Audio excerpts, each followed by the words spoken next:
my pressures are not unique. The situations may be different, or but everybody has the same kinds of pressures. But what I found, or what I find fascinating, is the interpretation of the stimuli. Let me explain. So I was watching the Olympics, this last Summer Olympics, and I was amazed at how bad the questions were that the reporters would ask all the athletes. And almost always, they asked the same question, whether they were about to compete or after they competed. Were you nervous, right? And to a T, all the athletes went, no, right? And what I realized is it's not that they're not nervous, it's their interpretation of what's happening in their bodies. I mean, what happens when you're nervous, right? Your heart rate starts to go, you sort of get a little tense, you get a little sweaty, right?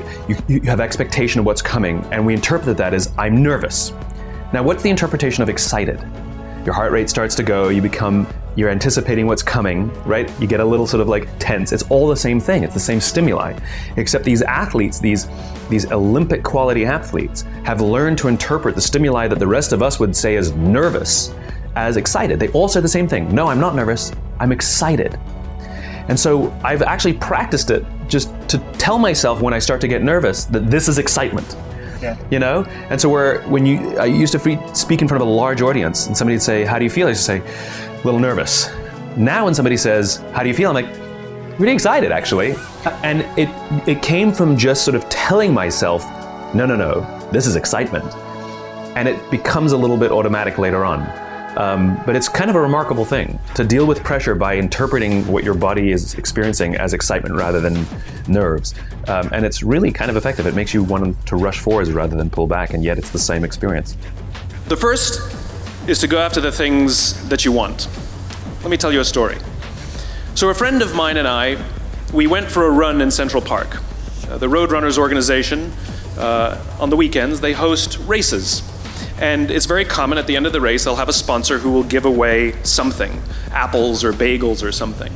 And on this particular day, when we got to the end of the run, there were some free bagels. And they had picnic tables set up, and on one side was a group of volunteers. On the table were boxes of bagels, and on the other side was a long line of runners waiting to get their free bagel. So I said to my friend, let's get a bagel. And he looked at me and said, the line's too long.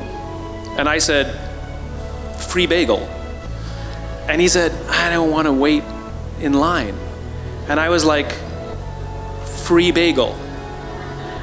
And he says, nah, it's too long. And that's when I realized that there's two ways to see the world. Some people see the thing that they want, and some people see the thing that prevents them from getting the thing that they want. I could only see the bagels. He could only see the line. And so I walked up to the line. I leaned in between two people, put my hand in the box, and pulled out two bagels. And no one got mad at me, because the rule is you can go after whatever you want. You just cannot deny anyone else to go after whatever they want. Now, I had to sacrifice choice. I didn't get to choose which bagel I got. I got whatever I pulled out, but I didn't have to wait in line. So the point is you don't have to wait in line. You don't have to do it the way everybody else has done it. You can do it your way. You can break the rules. You just can't get in the way of somebody else getting what they want. I'm at my best when I'm around people who believe what I believe. I know it seems silly, but I try very, very hard to sort of stack the deck, to put myself in a position of strength. So for example, somebody asked me just yesterday, have you ever had sort of a bad, engagement? And I was thinking to myself, I'm like, not really. But it's not because I'm some sort of genius or anything like that. It's because I stack the deck. It's because I want to be there. I want to be around people who want me there. In other words, if I'm somebody's 10th choice, I'll probably turn it down. Whereas if I'm their first choice, they really want me there, and so I'm more likely to have a good engagement. They're supportive of me, I'm supportive of them, and so I'm at my best when I stack the deck, when I choose to be in an environment where my strengths are there. What are your thoughts and what's your approach on finding and building upon passions? Passion is not an actionable word. It's correct, that those who do the things that they're passionate about do better, but It's not helpful advice. And so the question is, where does passion come from? Passion is a result. Passion is an energy. Passion is the feeling you have when you're engaged in something that you love. Passion is the feeling you have that you would probably do this for free, and you can't believe somebody pays you to do it, And I think we mistake that passion is something we do in our private lives, but it shouldn't be done, in our careers, for example. And I'm a firm believer that you are who you are. And anybody who says, I'm different at home than I am at work, in one of those two places, you're lying. And the goal is to make everything you do in home and at work something that you have excitement to do. So how do you find the things that you're excited to do? Well, it's actually easier than you think. What are the things that you love to do? What are the things that you would do for free? How can you recreate that feeling and be paid for it? So what are the things that I do on the weekend, right? I love, I'm very involved in the art world. I love to go to museums and galleries, but I love to go see dance and performances because I want to see how others are interpreting the world. So that inspires me. New ideas, new thoughts, new ways of looking at the world are things that interest me privately, and I seek it out and pay money for it, right? So does that mean I have to have a career in the arts? No, it means I have to have a career where new ideas are explored, where people are experimenting and trying things out, and I have to explore new ideas and try things out, and I'm just as excited to go to work every day as I am to, go do something on a Saturday night. And so the idea of finding your passion is ironically simple because you should be doing stuff that you enjoy sometimes. What is the stuff that you enjoy, and then what is the stuff that you love? Who are the people that you love, and what do they all have in common? How are you learning to make better decisions? Decision making is a process, right?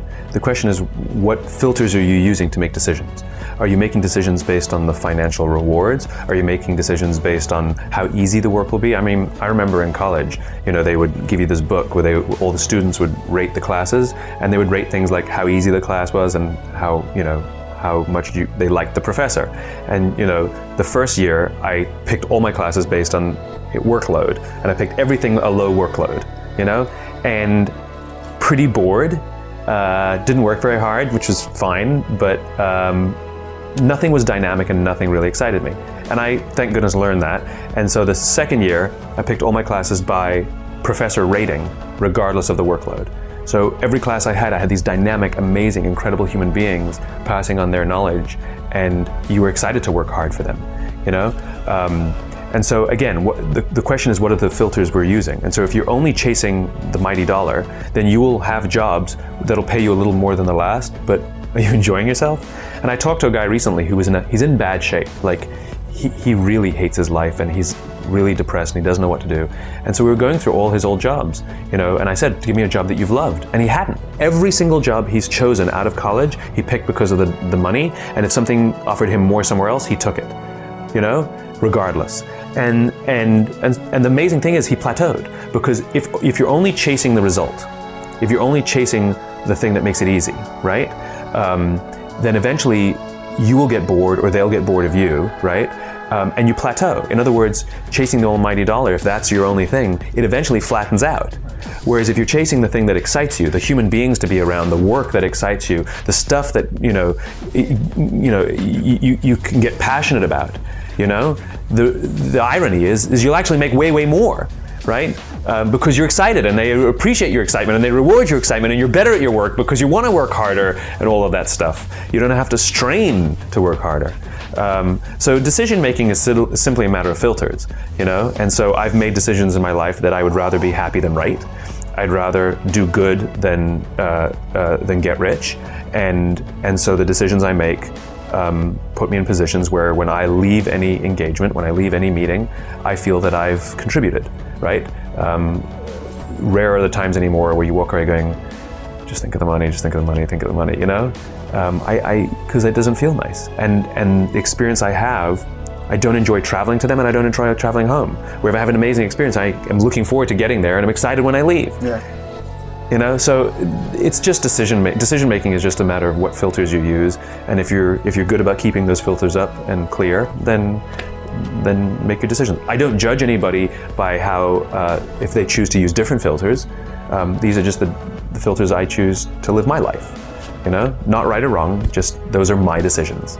That's my filter.